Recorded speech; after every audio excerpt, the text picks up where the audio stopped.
दोनों भाई नाश्ते की टेबल पर बैठे थे। प्रियंका, मेरा नाश्ता कहाँ है? भाभी, मुझे भी ऑफिस के लिए लेट हो रहा है। इस पर प्रियंका किचन में से दोनों के नाश्ते की प्लेट्स लेकर बाहर आती है।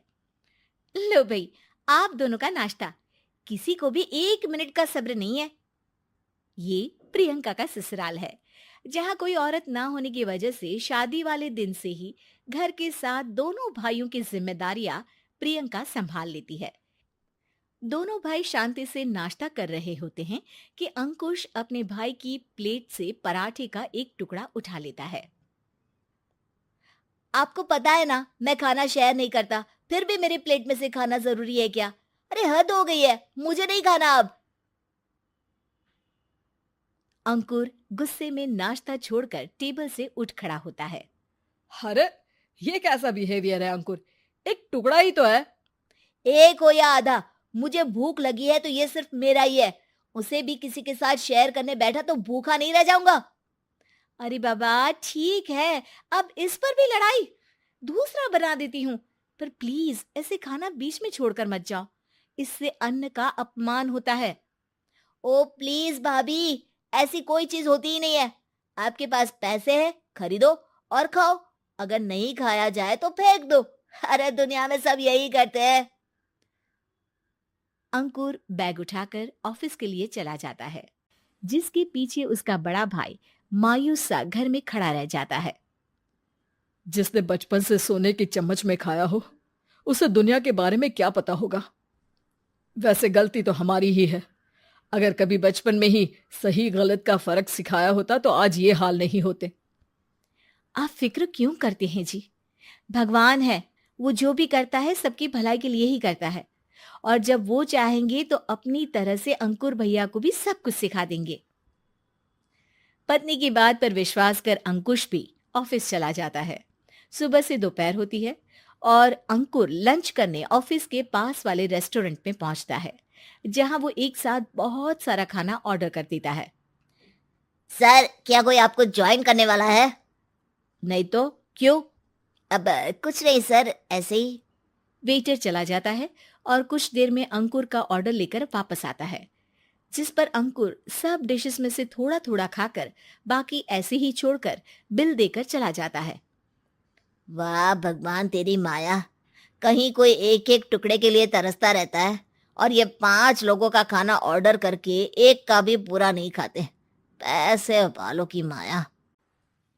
वेटर टेबल साफ कर बचा हुआ सारा खाना लेकर रेस्टोरेंट के पीछे घूम रहे बच्चों के पास पहुंच जाता है, जिसे देख बच्चों के चेहरे खिल उठते हैं। वाह, आज इतना सारा खाना आया। थैंक यू भैया। भगवान आपको खाने की फैक्ट्री बना दे।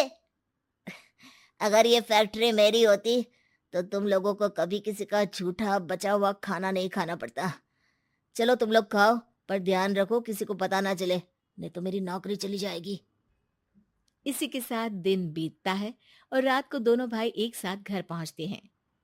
कुछ देर में सब डिनर करने बैठते हैं, जहां अंकुश अंकुर को समझाने की कोशिश करता है। अंकुर, अगर हमें लाइफ में सब कुछ मिला है, इसका ये मतलब नहीं कि तुम उसका गलत फायदा उठाओ, बल्कि तुम्हें उसकी मदद से दूसरों को भी मदद करनी चाहिए। भैया, जिनके पास नहीं है उनकी वजह मैं तो नहीं ना। और ऐसे बहुत लोग हैं जिनके पास सब कुछ है। इसलिए अगर मैं एक इंसान कुछ नहीं करूंगा तो कोई फर्क नहीं पड़ने वाला। तुम्हारे भैया बस एक चीज समझाना चाहते हैं कि जिस चीज की हमारे पास कमी नहीं है, उसे बर्बाद करने से अच्छा है कि लोगों के साथ शेयर करें। इससे हम सिर्फ सामान नहीं, खुशियां भी बांटते हैं, और इसमें तुम्हारा ज्यादा कुछ तो जाएगा नहीं। भैया भाभी की बात सुन अंकुर कुछ बोले बिना उठकर चला जाता है। इसी तरह दिन बीतते रहते हैं, जिसमें अंकुश और प्रियंका कोशिश तो बहुत करते हैं, पर अंकुर पर किसी भी चीज का कोई असर नहीं पड़ता। एक दोपहर अंकुर सैंडविच खाते हुए सड़क के किनारे चल रहा होता है। तभी उसकी नजर आइसक्रीम वाले पर पड़ती है और वो सैंडविच सड़क किनारे फेंक आइसक्रीम खरीदने पहुंच जाता है। अब इसे कहते हैं जिंदगी का सुख। जैसे ही अंकुर आइसक्रीम लेकर पीछे मुड़ता है, तो एक आदमी को सड़क से वही सैंडविच उठाते हुए देखता है। वो आदमी बहुत कमजोर, गरीब, जैसे बहुत दिनों से खाना ना खाया हो वैसा लग रहा था। अंकुर उसके पास जाकर खड़ा हो जाता है। उसे देखकर आदमी सैंडविच अंकुर की तरफ कर देता है। आपको भी खाना है क्या? क्या हम इसे आधा आधा कर ले? मुझे बहुत भूख लगी है। वो मेरा ही झूठा सैंडविच है। तुम दूसरा खरीद कर क्यों नहीं खा लेते? इसे क्यों खा रहे हो? अरे भैया, अगर खरीदने के पैसे होते तो 4 दिन से भूखा नहीं घूम रहा होता। हैं? क्या? तुमने 4 दिन से कुछ नहीं खाया, फिर भी इस आधे सैंडविच को मेरे साथ बांटने के लिए तैयार हो गए? क्यों? अरे भैया, पैसा नहीं है तो क्या हुआ, इंसानियत आज भी उतनी महंगी नहीं हुई, और ना ही उस पर अमीर गरीब का टैग लगा है जो हम उसे रख ना सके। पर अफसोस, आजकल लोगों के अंदर पोषण, खून या विटामिन से ज्यादा इंसानियत की कमी होने लगी है।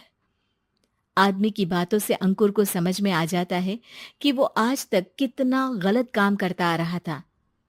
इसके बाद से वो अपनी किसी के साथ शेयर नहीं करने और खाने को बर्बाद करने वाली आदत को